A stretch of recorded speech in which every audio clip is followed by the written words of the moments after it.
마태복음 4장 1절에서 11절 말씀까지 우리 한 절씩 돌아가면서 읽도록 하겠습니다. 그때 예수께서 성령에게 이끌려 마귀에게 시험을 받으러 광야로 가사 시험하는 자가 예수께 나와서 이르되 내가 만일 하나님의 아들이거든 명하여 이 돌들로 떡덩이가 되게 하라.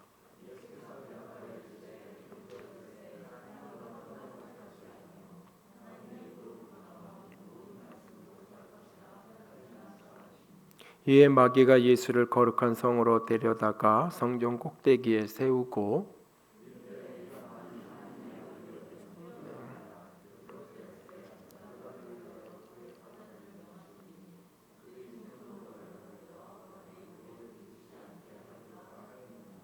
예수께서 이르시되 또 기록되었으되 주 너희 하나님을 시험하지 말라 하였느니라 하시니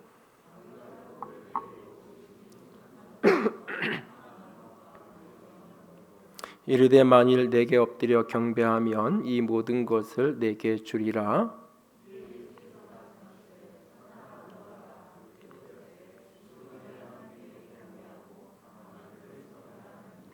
다 함께 읽습니다.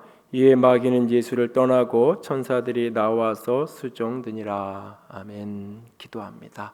영광이 하나님, 사랑이 하나님, 이 시간에 살아계신 주의 음성을 듣기 원합니다. 주께서 말씀하여 주시옵소서.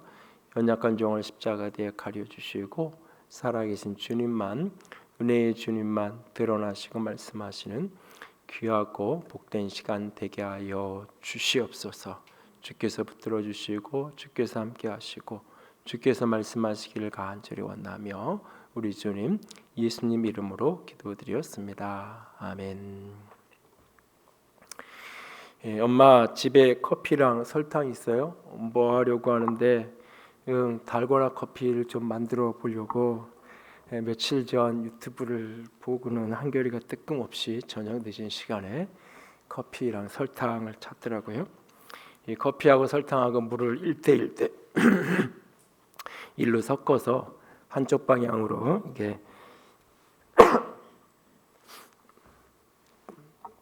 걸쭉해질 때까지 돌리면 된다는 한 2,000번 이상 돌려야 된대요. 그래서 이게 한참 돌리다가 힘드니까 거품기를 찾는데 없다 그러니까 또 역시 이제 끝까지 이제 의지를 가지고 돌려서 걸쭉하게 만들기는 했어요. 그래서 동생들을 불러다가 먹어보라고 그러니까 이제 맛있다고 뭐 그러니까 우리 둘째는 마치 그 더위사냥 녹은 거 먹는 기분이라고 그러면서 이제 같이 웃던데요. 이 신종 코로나 바이러스 때문에 집집마다 혹시 예기치 못했던 에피소드들이 집에 사람들이 이렇게 오래 같이 있다 보니까 이런저런 일들이 좀 있을 텐데 재미난 이야기 있으면 저한테 좀 보내주세요. 다음 주에도 한 가지씩 소개를 좀 할 수 있게. 코로나19로 인해서 벌어지는 전례 없는 뭐 교회뿐만 아니라 사회 전체의 모습에서 일상에 많은 변화를 가져옵니다. 대표적인 것들이 가운데 하나가 뭐 비슷하겠지만 이 가족들과 함께하는 그리고 저녁 시간을 함께하는 어떤 이런 일들이 조금 더 많아진 것 같아요. 얼굴 보기 힘들던 아이들이 이제 학교 개강을 했어도 온라인으로 다 수업을 들으니까 집에 있는 시간들이 많아지고 저도 이제 주중에 예배나 뭐 저녁 시간 성역 뭐 이런 게 없으니까 대부분 저녁 식사를 집에서 이제 가족들하고 같이 하게 되는데요. 이래저래 이제 5식 과를 3끼 챙기는 누구만 이제 일이 많아진 상황이 됐는데요. 뭐 이런저런 변화들 가운데 하나는 이렇게 말하고 듣는 게 좀 많이 줄고 읽고 쓰는 시간이 개인적으로는 좀 늘어난 겁니다. 생각하는 시간이 그만큼 많아진 거죠. 주일 예배를 제외하고 모든 예배와 양육 모임들을 멈춘 상태에서 제게 이제 가장 큰 일 가운데 하나는 목회 서신을 이제 쓰는 일인데요. 길지 않은 글이지만 저녁 한 9시 정도에 책상에 앉으면 12시 1시 정도 돼야 이제 한 마무리가 되는데요. 본문을 묵상하고 연결고리들을 찾고 교회에서 챙겨간 이렇게 자료들을 좀 들춰보면서 글을 이제 쓰는 것은 쉽지만은 않은 작업이 됩니다. 사실은 평소에 이렇게 집에 이렇게 일거리를 가지고 가서 일을 하는 경우가 거의 없는데 이번 요거는 이제 아침 일찍 이제 아침 묵상으로 나누는 일이어서 저녁 때 이제 뭐 미리미리 다 해놓을 수도 있겠지만 저녁 때 쓰고 그걸 그대로 보내는 게 낫겠다 싶어서 저녁 시간에 집에서 이제 책상에 앉아 있는 시간이 좀 늘어난 것, 이런 것들이 재계에서 나타나는 생활의 변화 가운데 하나인 것 같습니다. 그리고 또 이제 이 의료인들이나 의료 관련된 그런 자료들, 그런 글들을 조금은 더 꼼꼼히 챙겨 읽게 된 것 같아요. 뭐 이전에는 SNS 이런 데서도 별로 관심 없이 지나가던 의료인들의 글들을 찬찬히 좀 읽어보고 그분들이 제시하는 논리, 근거 자료들, 이런 것들을 접근 가능한 것까지는 좀 찾아보기도 하고 그렇게 되는데요. 왜냐하면 전염병이 창궐한 시대를 미신적인 신앙이 아니라 지성과 영성을 함께 갖춘 온전한 신앙을 가지려면 현상을 정확하게 이해하고 이렇게 분별할 수 있어야 그 다음에 그 분석되어진 현상에 대해서 어떻게 신앙적인 응답을 해야 되는가, 그것은 이제 그 다음인데, 이 벌어지는 상황과 현상을 저는 이제 이 감염병의 전문가가 아니니까 이 현상을 진단하고 이해하는 능력이 현저히 떨어질 수밖에 없어요. 그러니까 이 의료인들, 특별히 감염병의 전문적인 지식을 가진 분들이 이 상황을 어떻게 예측하고 있는지 뭐 이런 것들을 좀 이렇게 들여다보면서, 그렇다면 나는 개인적으로 그리고 또 우리 교회는 어떤 방향으로 앞으로 또 이런 것들을 대응하고 준비해 가야 되는지 하는 것들을 이제 생각하기 위해서 그런 자료들을 조금 더 이렇게 이전보다는 많이 보게 되고 듣게 되는 것 같습니다. 이렇게 일상의 여러 부분들이 달라지고 이전에 관심 갖지 않던 것들에 관심이 좀 늘어나기도 하고 그렇게 됩니다. 일상이 사실은 뭐 깨어지고 잃어버려진 게 아니라 어떤 의미에서는 조금은 다른 일상을 우리가 살아가고 있을 뿐이에요. 사실은 예배도 마찬가지죠. 예배를 잃어버린 것이 아니라 어떤 의미에서 우리가 조금 더 다른 형태의 예배를 한시적으로 이렇게 우리가 함께 하고 있는 것입니다. 조금은 우리가 조급한 마음들, 이런 것들을 조금 내려놓고 환경에 대해서도 사람에 대해서도 조금은 더 여백을 가졌으면 좋겠어요. 한 달 넘어 이렇게 주 달이 가까우면서 많은 사람들이 지치고 힘들고 그러면서 이렇게 사람에 대해서나 여러 가지 좀 이제 강한 격한 반응들도 많아지는데, 조금은 여유를 가지고 조금은 지금 같은 때는 한 템포 늦는 게 오히려 더 지혜로운 게 아닌가라는 생각을 해봅니다. 더불어서 이렇게 제가 이제 주보를 만들 때면 이제 목요일 금요일 날 내용만 정리해서 주보사에게 넘겨주면 거기서 이제 인쇄를 다 하는데, 이제 몇 주 동안 계속 임시 주보를 이제 만들면서 내용도 하고 특별히 이제 표지에 이렇게 이미지를 하나씩 이렇게 올리면서 그날에 있을 메시지나 이런 것들을 좀 충분히 담아낼 수 있는 그런 그림, 그런 사진이 있으면 좋겠다라는 생각에서 이것저것을 뒤지게 찾아보고 하게 되는데요.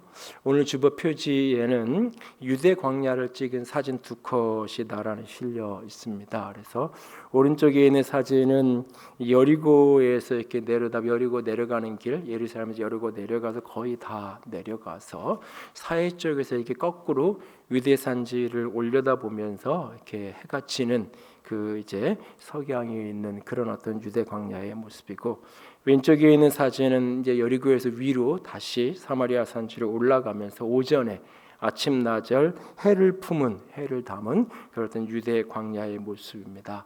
어제 목회서 지인에 나눠졌던 그 이야기 속에서 이야기를 좀 길게 다뤘는데요. 그 광야는 기본적으로 성 밖, 모여있는 성 도시 바깥의 공간이 광야죠. 사방이 열려있는 땅이 그 공간입니다. 그렇기 때문에 때로는 그 땅이 굉장히 황량하고 거칠고 황폐한 그런 곳, 그래서 때로는 광야를 빈들 이렇게 성경이 표현하기도 하는 것을 보게 됩니다. 그러나 또 동시에 때로는 그 땅은 빛을 받으면서 아주 광활하고 아름다움을 이렇게 다가오면서 새로운 비전과 소원, 그 열정 이런 것들을 자극하는 그런 이미지로 때로는 다가오기도 하는 것을 보게 되어집니다. 그날 예수님은 하늘이 열린 땅 요단에서 요한에게 세례를 받게 됩니다. 하나님의 뜻을 이루기 위해서 그의 공생애를 시작하는 그 첫 사건에 세례받는 사건 속에서 아버지는 아들을 향하여 사랑의 아들을 향하여 노래를 불러주십니다. 아버지의 고백은 아들아 너에게는 항상 하늘이 열려 있단다. 그러므로 언제나 나를 찾고 언제나 하나님을 하늘을 나를 찾아오라고 말씀하십니다.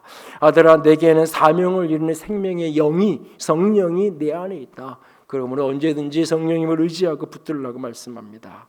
아들아 너는 어떠함에 상관없이 너의 존재만으로 너는 나에게 소중해. 너는 나에게 더없이 소중한 사랑하는 아들이라고 주님이 아버지는 아들에게 말씀하십니다. 그렇게 아들은 아버지의 사랑의 노래, 아버지의 사랑의 고백을 듣고 아버지께서 내게 보내신 비둘기같이 내게 임하신 그 성령님의 인도하심을 받아서 첫 사명의 길, 첫 사역의 길에 발을 뗍니다. 그 인도를 받아서 간 첫 장소는 바로 유대 광야입니다. 그리고 그곳에 이르게 된 이유는 뭐냐면 사단에게 마귀에게 시험을 받기 위해 유대 광야에 이르게 되는 것을 보게 되어집니다. 그리고 예수님은 그곳에서 마귀에게 시험받지만 시험을 넉넉히 이겨내십니다. 그래서 시험의 땅이라고 기억되어지는 그 광야를 예수님은 시험을 이긴 승리의 땅으로 변화시켜 놓고 승리의 땅으로 바꾸어 놓은 것을 보게 되어집니다. 예수님은 어떻게 마귀의 시험을 이기신 것일까요? 시험의 땅 광야를 예수님은 어떻게 이김의 땅 승리의 땅으로 바꾸어 놓으신 것일까요? 우리 또한 우리의 인생의 광야를 살아가면서 수많은 시험을 만나게 되어지는데 그 모든 것들을 이기고 승리하려면 어떻게 해야 하는 것일까요? 예수님께서 공생애의 첫 사역으로 요단강을 지나 시험을 이긴 땅 광야로 들어가셨는데 이 사건은 예수님의 마지막 사건 십자가의 사건하고 정확히 연결되어집니다. 예수님이 십자가에 매달리셨던 그 골고다는 성문 밖 공간이에요. 그 성경은 그 공간이 성문 밖이라고 성 바깥의 공간 광야라고 분명히 우리에게 가르쳐주고 있어요.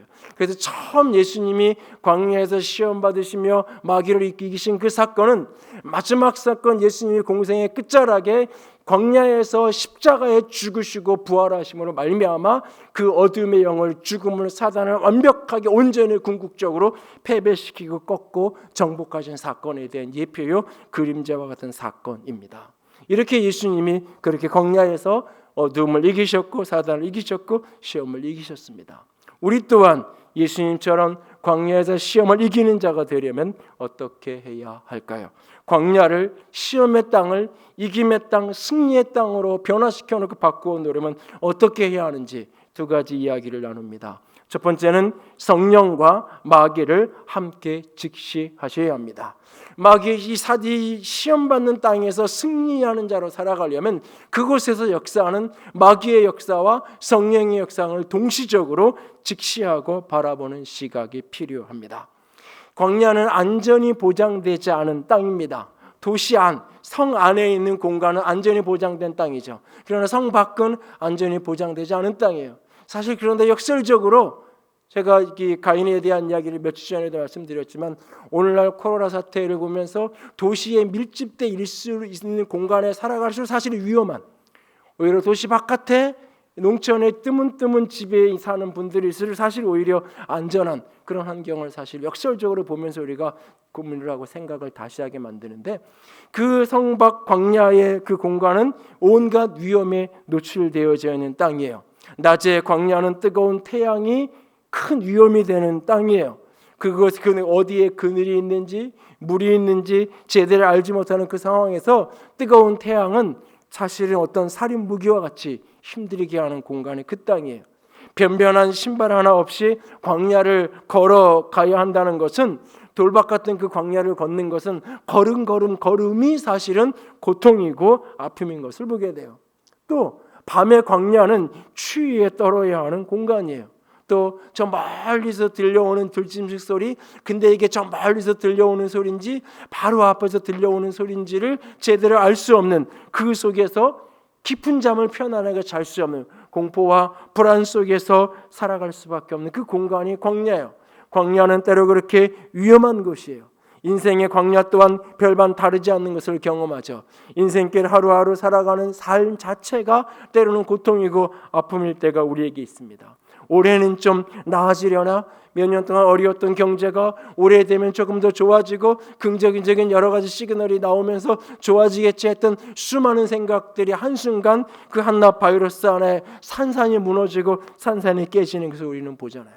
인생을 곳곳에서 밤이든 낮이든 수많은 시험과 위기와 어려움 속에 끊임없이 노출된 우리의 삶은 마치 위험한 광야의 그 모습하고 비슷하게 닮았어요. 바로 그곳 광야에서 예수님은 세 가지 시험을 당하시게 됩니다. 그리고 그 세 가지 시험을 예수님은 다 승리로, 이김으로 승리하셨다. 첫 번째 예수님의 시험은 인간의 기본적인 절실한 필요를 쉽게 채우려는 생산성과 관련된 시험이에요. 이것은 현실 부합하는 삶을 살아가라는 가치에 대한 시험이에요. 사실은 40일 동안 금식했어요. 40일 동안 줄였어요. 그런 예수님을 향하여 마귀는 돌들을 떡덩이가 되도록 하라고 예수님을 시험합니다.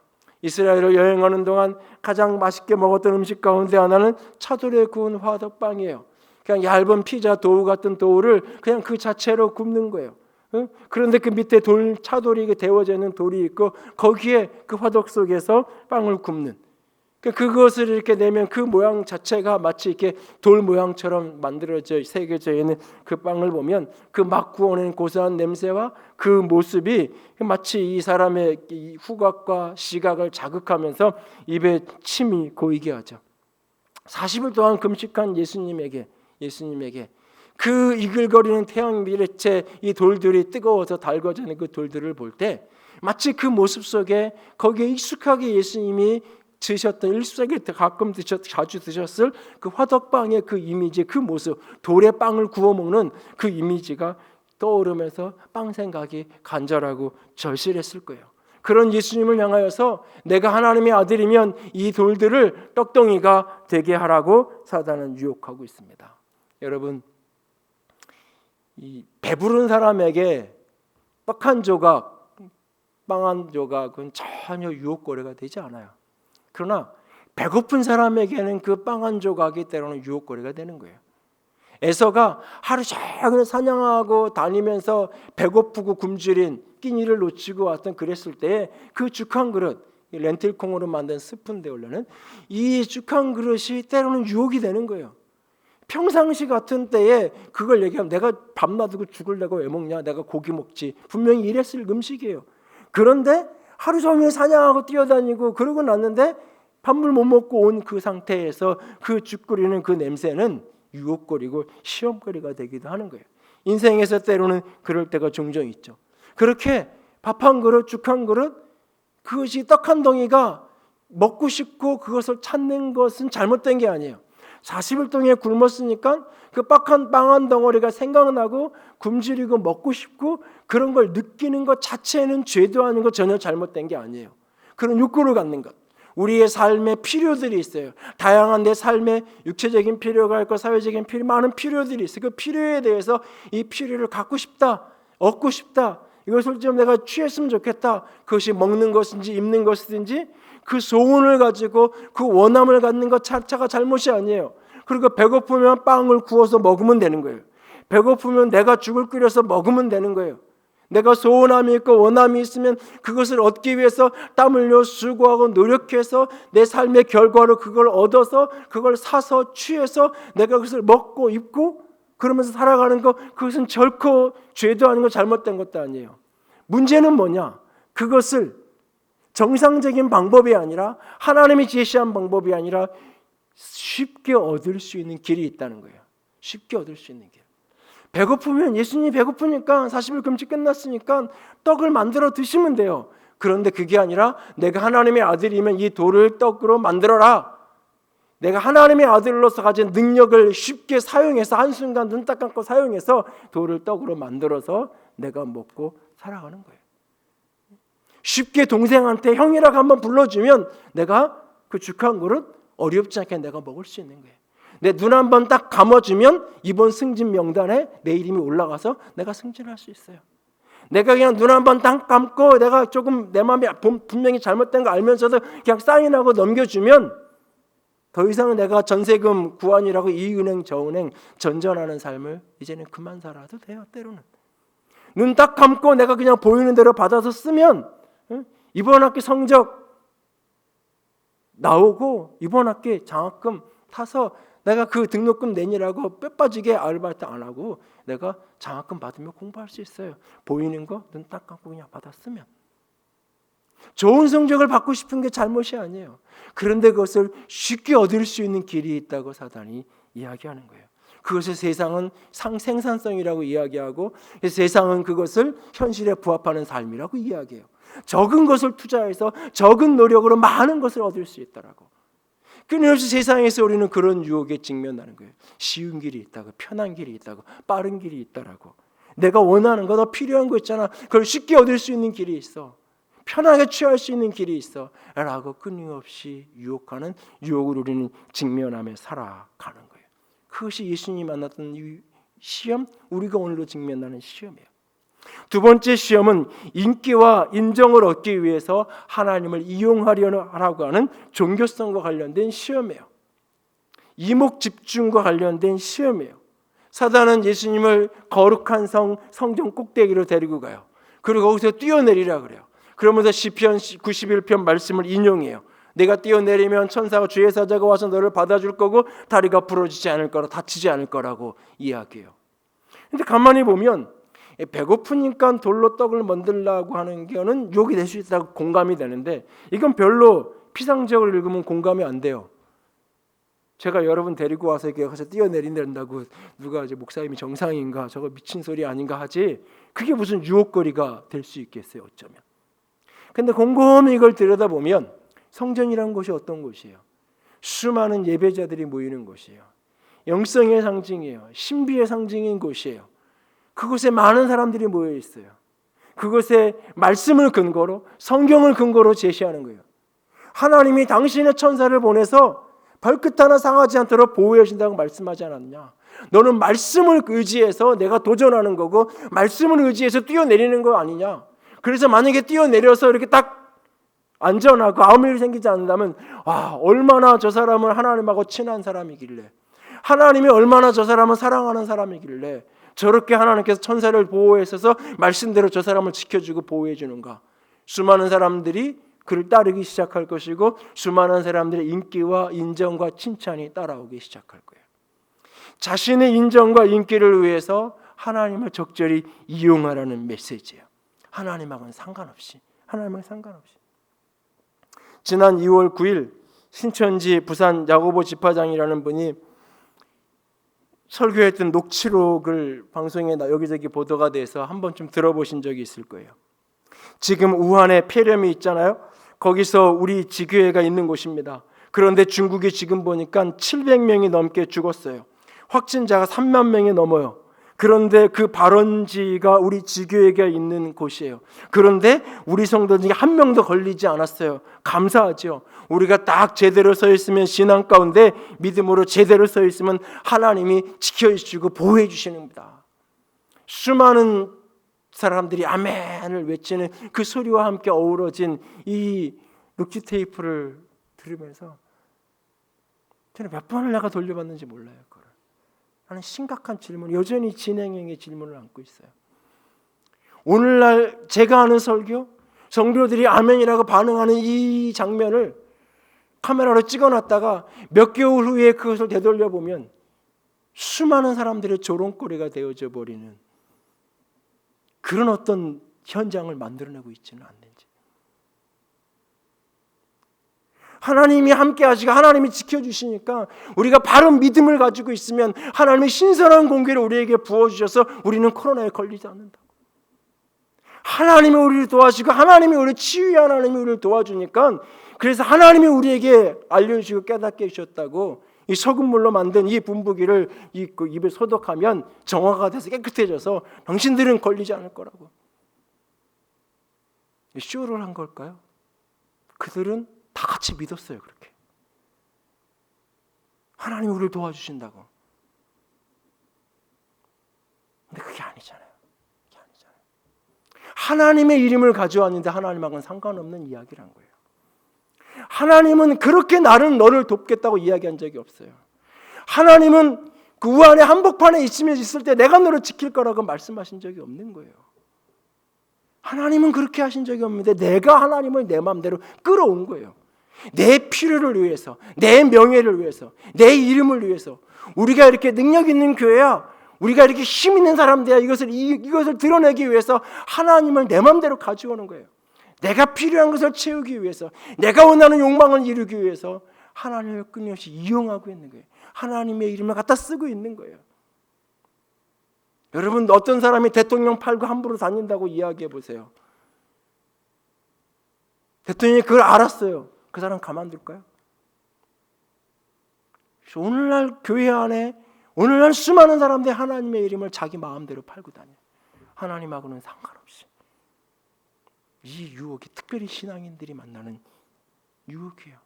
하나님이 이렇게 하셨어요. 얼마나 위험한 얘기고 얼마나 조심해야 되고 그 말의 무게감이 얼마나 큰 무게감인지를 대통령이 이렇게 말씀하셨어요. 이 말 한마디도 가볍게 할 말이 아닌데 하나님이 이렇게 하셨어요.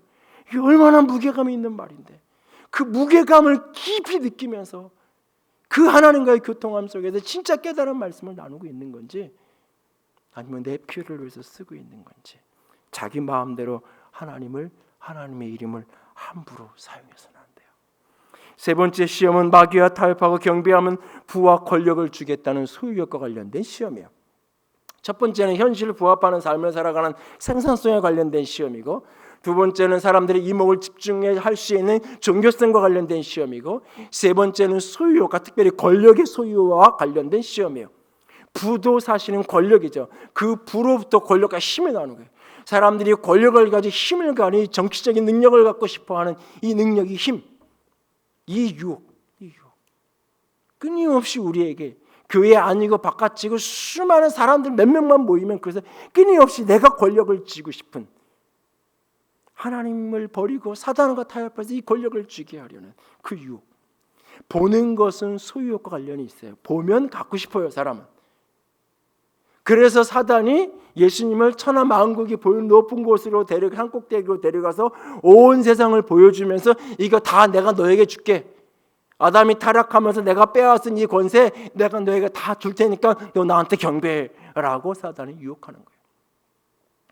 보여주면서 나랑 타협하면 내 말 들으면 부와 권세와 힘, 권력을 주겠다라고.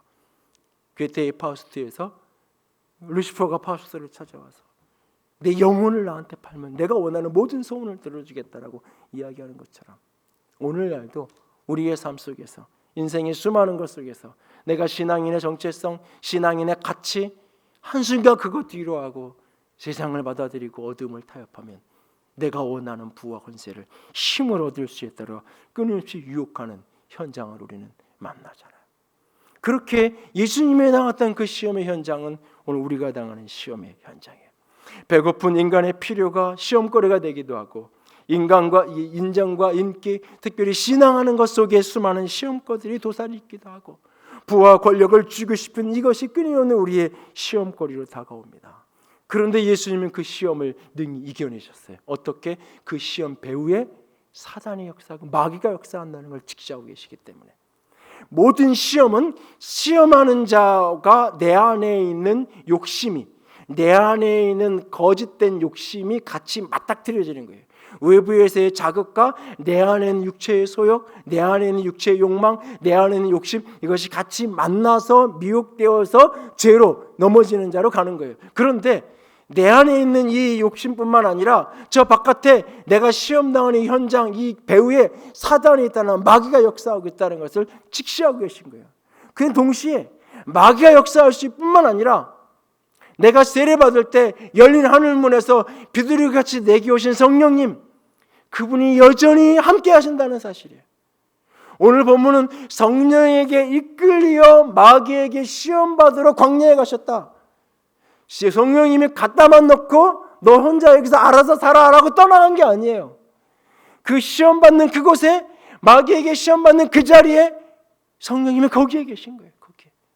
본문 11절에 보면 마귀가 예수님의 시험이 끝나고 떠나가셨다고 이야기해요. 아주 떠나간 게 아니에요. 예수님의 생애 곳곳을 오늘 세 가지 시험의 카테고리를 가지고 해석을 하면 수많은 시험을 예수님께서 계속 만나는 것을 보게 돼요. 그 시험의 현장 속에 여전히 사단은 역사해요. 동시에 하나님의 성령이 거기에 끊임없이 역사하고 계신 거예요.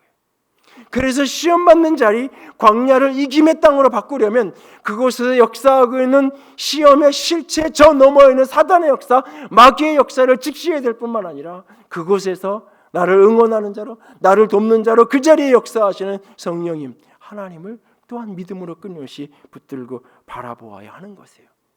광야는, 성막 공간은 기본적으로 사방이 열린 땅이에요. 사방이 열려있기 때문에 위험해요. 사방이 열려있기 때문에 위기에도 그대로 열려있는 그 모습에 어려움이 있을 수 있어요. 그러나 동시에 열려있기 때문에 그 땅을 곳곳을 들어가 보면 들꽃도 피어있고 그곳에 들풀이 있고 여기저기에 하나님이 도우시는 손길들이 있는 것을 보게 돼요. 사방이 열려있는 그 땅은 위험에 열려있지만 동시에 하나님을 향하여 열려있는 땅이에요. 하늘을 향하여 열려있는 땅이에요. 하늘에서 비를 주면, 광야는 분명히 척박한 땅인데 하늘에서 비만 내리면 어느 곳엔가 꽃이 피고 어느 곳엔가 풀이 자라고 어느 곳엔가 그 물이 흐르면서 시내를 이루고 어느 곳에선가 나무가 자라서 그늘을 만들어 놓고 있고, 그 비가 흘러간 자리에 길이 만들어지기도 하고 비가 지나간 어떤 자리에 동굴이 만들어져서 사람들이 머물 수 있는 공간을 만들어내는 거예요. 하늘을 향하여 열려있는, 사방에 열려있어 위험한 땅이지만 동시에 하늘을 향하여, 하나님을 향하여 열려있어서 하나님의 보호하심이 있는 땅이 광야예요. 광야 같은 시험의 땅을 승리의 땅, 이김의 땅으로 만들려면, 그래서 그 광야의 한복판에서 마귀의 존재를 직시할 뿐만 아니라 거기에서 일하시는 성령님, 하나님을 직시할 수 있어야 돼요. 오늘 믿음의 눈을 열어서 내가 당하는 수많은 시험과 수많은 유혹거리들 그 너머에 마귀가 역사할 뿐만 아니라 시험하는 자가 있을 뿐만 아니라 하나님이, 성령님이 계신다는 사실을 바라볼 수 있기를 원합니다. 두 번째로, 광야가 시험을 이긴 땅이 되려면 그곳에서 말씀으로 하나님을 붙들어야 돼요. 말씀으로 하나님을 붙들어야 돼요. 어떻게 하면 시험을 이길 수 있습니까? 라고 질문을 받으면 뭐라고 대답합니까? 대부분의 사람들이 말씀으로 시험을 이길 수 있어요 라고 이야기해요.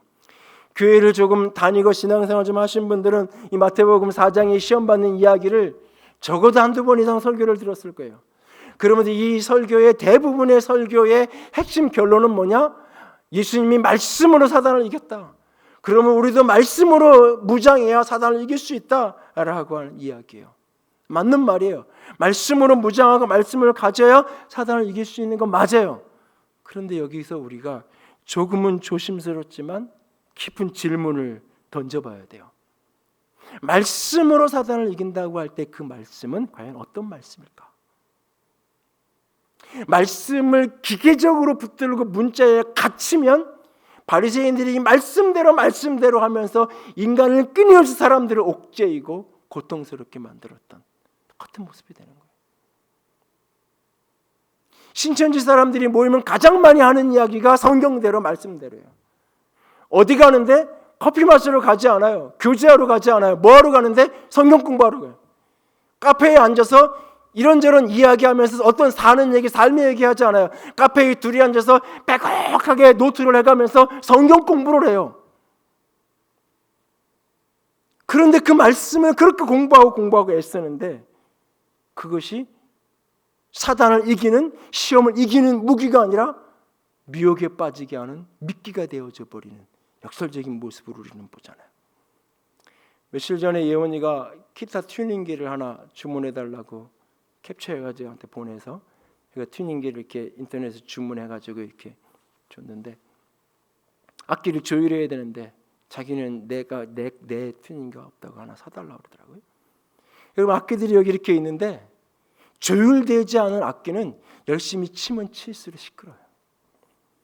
조율되지 않은 악기는 열심히 없는 게 나아요. 조율이 안 되면 그냥 놔둬야 돼요.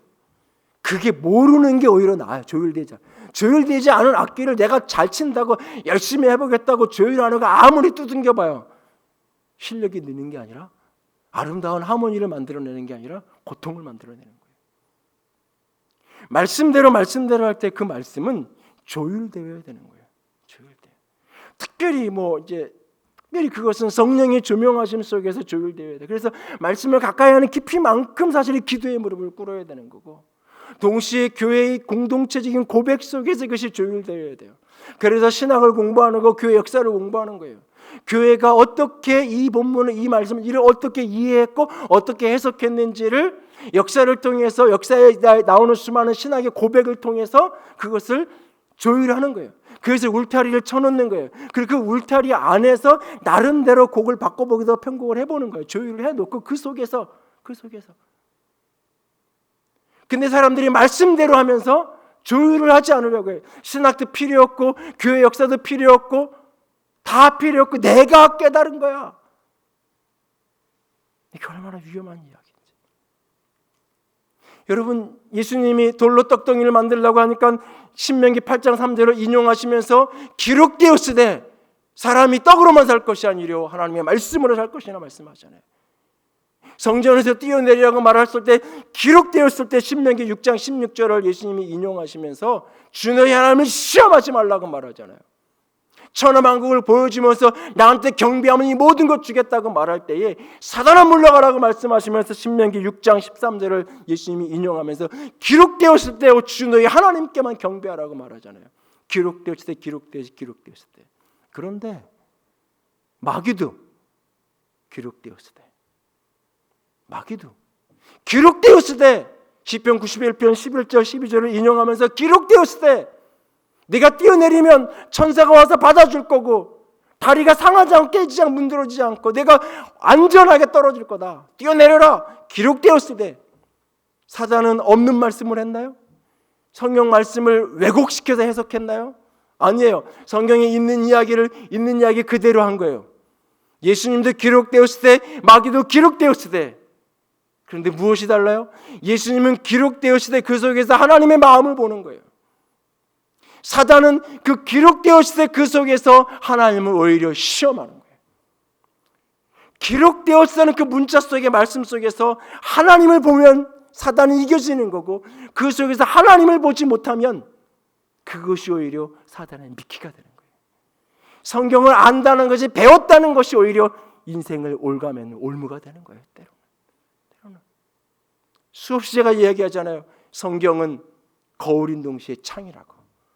거울 속에 나를 보듯이 성경 속에서 내가 보이는 거라고.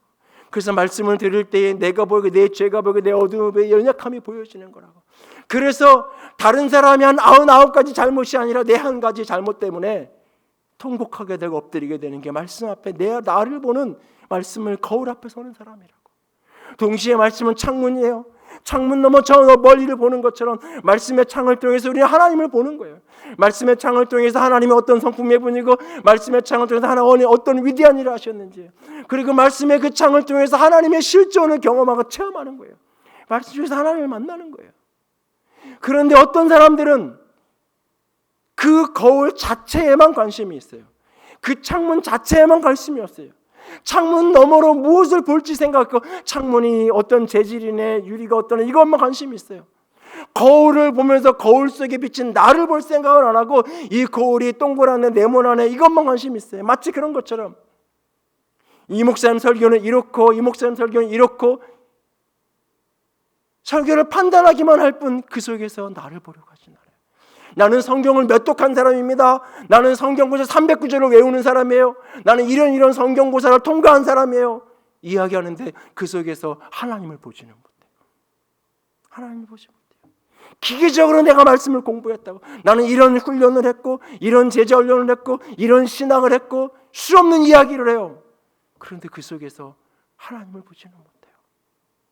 그것이 자신이 올가매고 타인을 올가매게 되는 거예요. 말씀으로 하나님을 볼 수 있어야 그것이 영적인 무기가 되는 거예요. 말씀으로 하나님을 보지 못하고 말씀 속에, 문자 속에 갇히면 그것이 오히려 사단에게 미혹되어지는 미끼가 되는 거예요. 때로는. 사도행전 17장 11절 말씀 다 같이 한번 읽어볼까요? 베레아에 있는 사람들은 데살로니가에 있는 사람들보다 더 너그러워서 간절한 마음으로 말씀을 받고 이것이 그러한가 하여 날마다 성경을 상고함으로.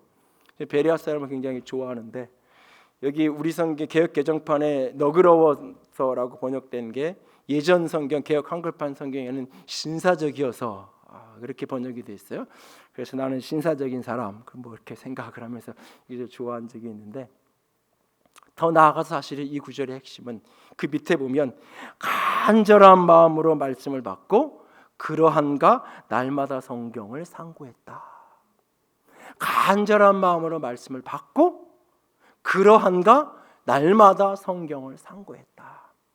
한국 교회의 문제의 뿌리는 여기에 있다고 저는 생각을 해요. 한국 그리스도인들이 특별히 이단에 취약한 이유의 핵심이 여기에 있다고 생각해요. 먼저는 말씀을 하나님의 말씀으로 간절히 받으려고 하지 않아요. 말씀 속에서 나를 보고 하나님을 보려는 열정이 자꾸 사그라들고 있는 것이 가장 큰 어려움 중에 하나예요. 그리고 더 나아가서는 말씀을 받는 것으로만 끝나려고 해요. 간절한 말씀으로 말씀을 받는 것으로 끝나요. 그래서 이 목사님 설교가 참 좋아, 이 유튜브 방송이 좋아라고 끊임없이 그런 걸 찾아다니면서 들어요. 받으려고만 해요.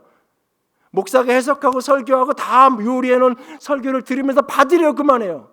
그런가 하여 내가 들은 이 말씀이, 내가 간절함으로 받은 이 말씀이 진짜 그런가 하여, 진짜 이게 하나님의 말씀인지, 진짜 이 속에서 보여지는 것이 하나님의 음성인지 그런가 하여 성경을 펼쳐놓고 날마다 씨름하면서 상고하는 것은 생략한 채로 살아요.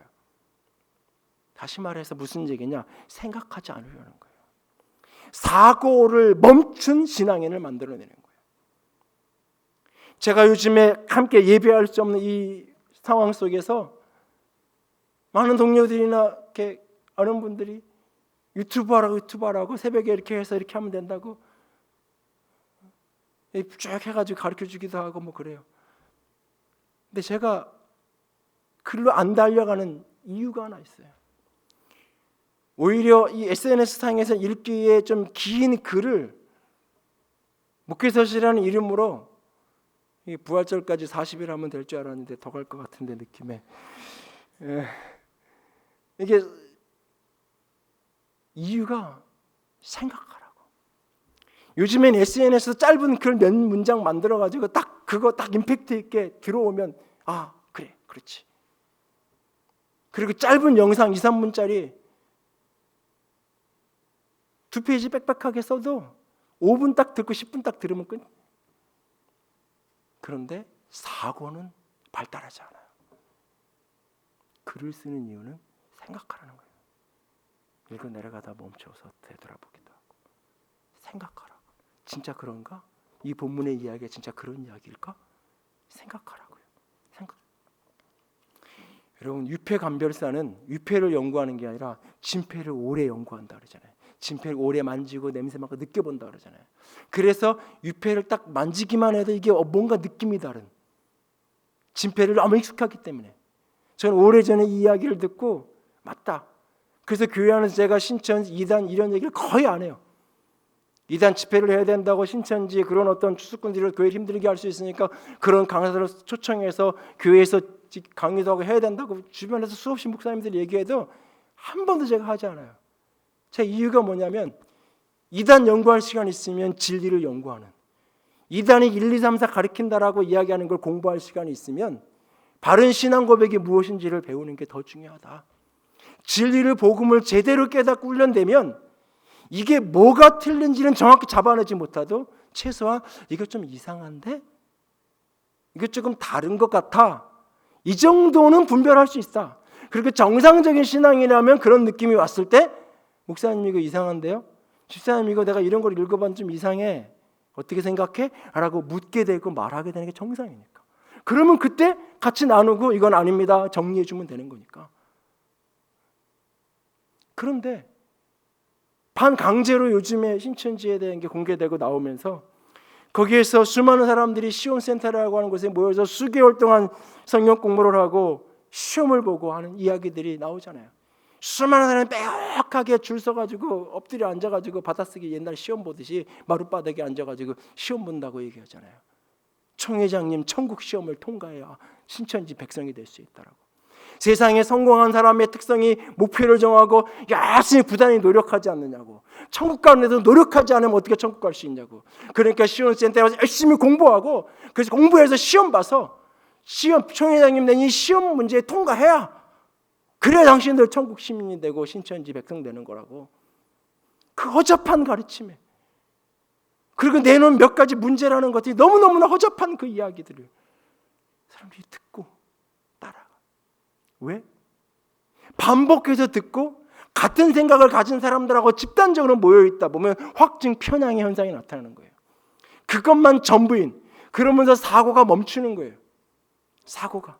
이게 진짜 그런가 하여 이 성경 말씀이 진짜 그 이야기를 하는 건지를 사고하지 않는 거예요. 그래서 총 회장님 이야기는 그냥 맹목적으로, 그분이 얘기해서 그 말 맞죠. 교회 안에서도 이게 잘못되면 목사님이 그렇게 얘기해서 그러면 그 말 맞아. 목사님이 그렇게 해석했다고? 그럼 그게 맞아. 아니요? 그런가요? 목사님 제 생각엔 이 말씀이 그게 아닌 것 같은데 어떻게 그렇게 해석하는지 좀 설명해 주세요. 그건 반항이 아니에요. 거역이 아니에요. 그거는. 그 질문을 가지고 살아야 되는 거예요. 질문을 가지고 살아야 돼요. 그 사고를 할 수 있어야 돼요. 성경 속에서 하나님을 찾아가는 그 과정에 그 씨름이 있어야 된다고요. 말씀을 내가 간절함으로 받았어요. 그런가 하여 성경을 상고하는. 그래서 그 속에 진짜 하나님 이 말씀이, 내가 들은 말씀이 진짜 이 말씀에 부합해. 그러면 그 말씀에 내 인생을 걸고 삶을 걸고 살아갈 수 있는 거예요. 왜? 그것이 단순한 기계적인 말씀이 아니라 그것에서 내가 하나님을 만난 거니까. 누군가의 소리가 아니라, 어떤 목사님의 이야기가 아니라 하나님이 내게 주신 메시지니까. 하나님이 내게 주신 메시지니까. 말씀으로 하나님을 보고 말씀으로 하나님을 붙들어야 어둠을 이기는 거예요. 주보 표지에 실려놓은 사진 두 컷 가운데 오른쪽에 있는 컷은 광야에 해지는 그 모습 시간에, 어둠이 내리기 직전에 바람에 흔들리는 꽃을 찍어놨어요. 함께 여행했던 20살 청년이 찍어서 나누어진 사진인데요. 이 사진이 어느 날 제 마음에 큰 인상으로 들어오면서 이제 하나 메시지 느낀 게 있어서 제 카톡 배경 이미지에도 이 사진을 올려놨는데요.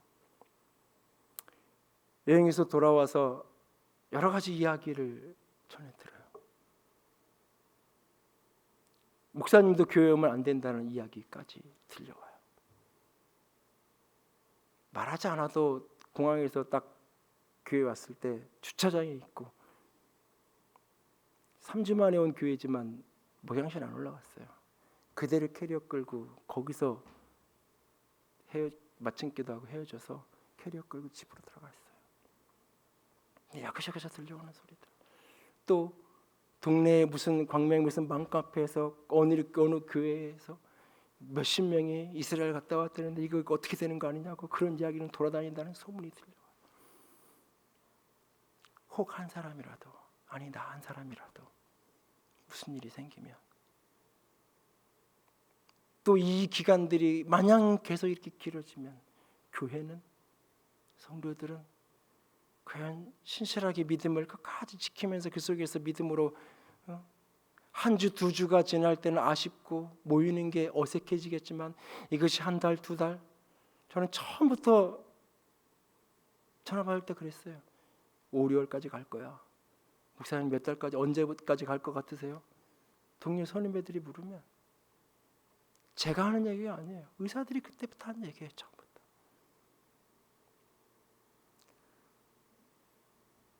여러 가지 생각을 하면서 혼자 엎드려 있는데 마음이 복잡하죠. 이거 어떻게 될런지. 한 달이 되고 두 달이 되면 이게 편해질 텐데. 이렇게 예배해도 되네. 이렇게 신앙생활 하니까 오히려 좋은 것도 있네. 하면서 사람들은 편한 것을 찾아가기 시작하면서 어느 날부턴가는 하나님과 더 멀어질 텐데. 어떻게 해야 되죠, 하나님? 그 어느 구석에 엎드려 있는데 제 마음속에 떠오른 게 이 사진이에요. 어두움이 내리는 그 광야. 이 사진을 찍고 불과 몇 분이 지나지 않아서 해는 넘어가고 캄캄한 가로등 하나 없는 캄캄한 암흑 속에 덮여지는 그 광야. 그런데 거기에 꽃 한 송이가 있잖아요. 흔들리지만 들꽃 하나가 피어져 있잖아요. 우리의 인생이 때로는 캄캄하고 우리의 인생이 때로는 광야같이 황량한 황폐한 순간을 만나도 하나님은 거기에서 꽃을 피우고 계세요. 하나님은 거기에서 나를 위한 일을 멈추지 않으세요. 내 눈에는 보이지 않는데, 내 눈에는 캄캄한 것만 보이고 황폐한 것만 눈에 들어오는데, 아니요, 거기에 하나님이 나를 위해서, 우리를 위해서 일하고 계세요. 특별히 그 광야에서 말씀을 펼칠 때 거기에서 나를 위해 꽃을 피우는 하나님을 만나게 될 거예요. 특별히 오늘날 우리가 교회 안에 함께 모여서 함께 예배하고 함께 찬양하고 함께 말씀으로 교제할 수 있는 것이 단절되어진 이 상황 속에서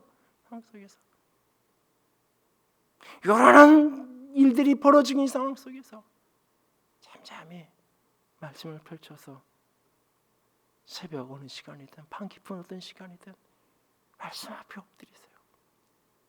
말씀 속에서 나를 위해 꽃을 피우시고 나를 위해 오늘도 일하시는 하나님이 만나질 거예요. 말씀 속에서 하나님이 붙들어지면 우리는 광야를 능히 이겨낼 거예요. 시험을 이긴 승리의 땅으로 바꾸어낼 거예요. 그러나 이 광야에서 하나님을 놓치면, 이 광야에서 말씀을 잃어버리면 우리는 광야에서 길을 잃은 채 헤매이는 사람이 그런 공동체가 되어질 수밖에 없을 거예요. 오늘 광야 그곳에 나를 위해서, 저와 여러분을 위해서 꽃을 피우시는 살아계신 하나님, 거기에도 일하고 계신다는 사실을 믿음으로 붙들고 말씀을 펼치고 그 속에서 주님을 만날 수 있기를, 주님을 붙들 수 있기를 주님의 이름으로 부탁을 드립니다. 찬양합시다. 내게 허락하신 시련을 통해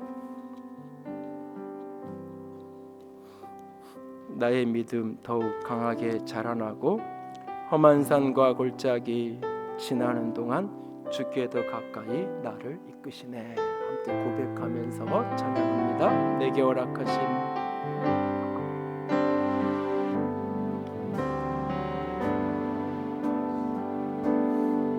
시련을 통해 나의 믿음 더욱 강하게 자라나고 험한 산과 골짜기 지나는 동안 주께 더 가까이 나를 이끄시네. 내가 겪는 시험이 어렵고 힘겨워도 내 주님보다 크지 않네. 내 앞에 바다가 갈라지지 않으며 주가 나와 나 위 걷게 하리. 나는 믿네. 주의 능력으로 내 삶 새롭게 되리. 나는 믿네. 주의 능력으로 담대히 나가리라. 주와 함께 싸워 승리하리라. 날마다 믿음으로 나 살아가리. 나는 믿네. 주의 능력으로 내 삶 새롭게 되리. 나는 믿네. 주의 능력으로 담대히 나가리라. 주와 함께 싸워 승리하리라.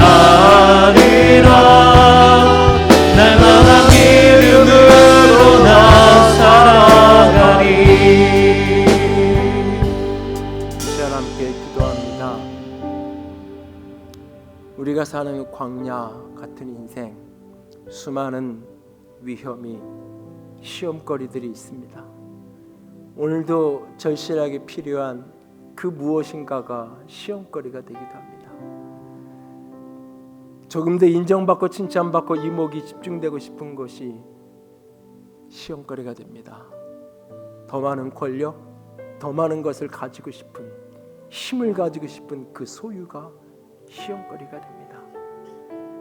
그러나 기억하십시오.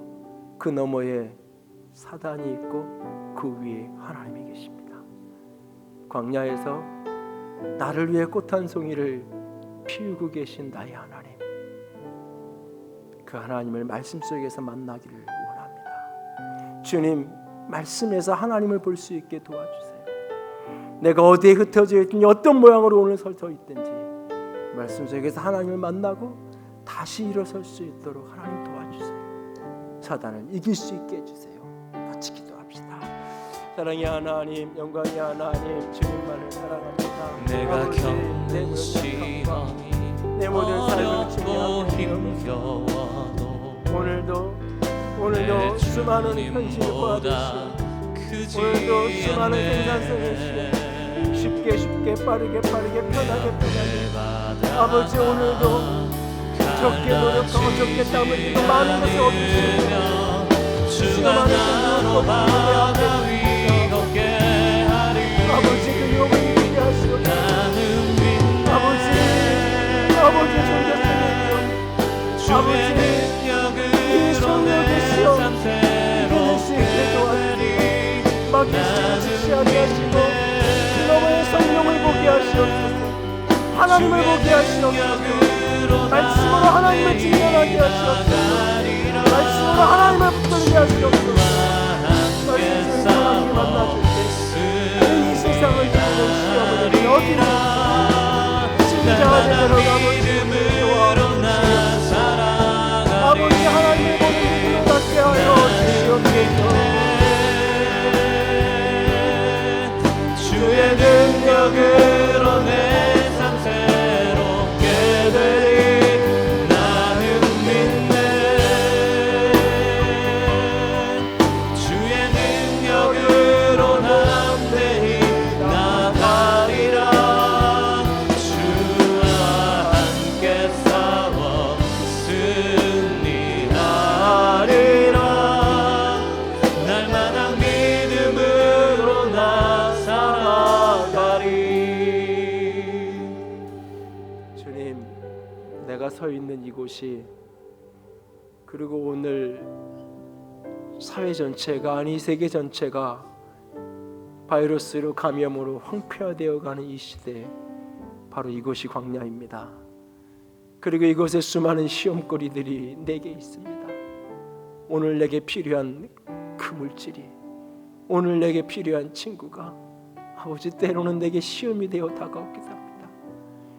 아버지, 신앙하며 하나님을 의지하고 붙드는 것이 하나님을 이용해서 내 명예를 드러내고 싶고, 하나님을 이용해서 내가 인정받고 싶고, 하나님을 이용해서 내가 칭찬받고 싶은 끊임없이 종교적인 유혹이 내게 있습니다. 하나님, 더 많은 권력을 갖고 싶고 힘을 갖고 싶고 더 많은 것을 소유하고 싶은 시험이 내 안에 있습니다. 아버지, 이 수많은 시험 속에서 하나님을 보게 하여 주시옵소서.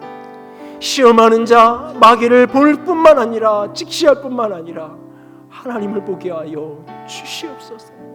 어느 곳에선가 말씀을 펼치고 엎드리겠습니다. 그 말씀으로 하나님을 붙들게 하여 주시옵소서. 아버지, 흩어진 주의 백성들이, 주의 성도들 한 사람 한 사람 어떤 곳에서 어떤 외로움과 씨름하면서 주의 말씀을 펼칠 때에 외롭게 홀려 엎드려져 있는 그곳에서 주님 만나 주시옵소서. 주님이 그 말씀 속에서 붙들려지게 하여 주시옵소서. 그리고 오늘 시험을 능히 이기는 자가 되도록, 시험을 넘어 승리하는 자가 되도록, 광야를 시험의 땅이 아니라 시험을 이긴 땅, 승리의 땅으로 만들어낼 수 있도록 주의 백성들을 붙들어 주시옵소서. 주의 교회를 붙들어 주시옵소서. 주님 사랑합니다. 주의 이름으로 축복합니다. 우리 주님 예수님 이름으로 기도드렸습니다. 아멘. 이제는 우리 주 예수 그리스도의 은혜와 하나님 아버지의 놀라우신 사랑하심과 성령 하나님의 교통하시며 기름 부으시는 그 은혜가 오늘도 광야의 시험의 한복판에서 나를 위해 꽃을 피우시고 나를 위해 비를 내리시고 함께 하시는 그 하나님을 바라봄으로 능히 이기는 자가 되기를 소원하고 결단하는 모든 이들 위해 이제로부터 영원토록 함께 있을지어다.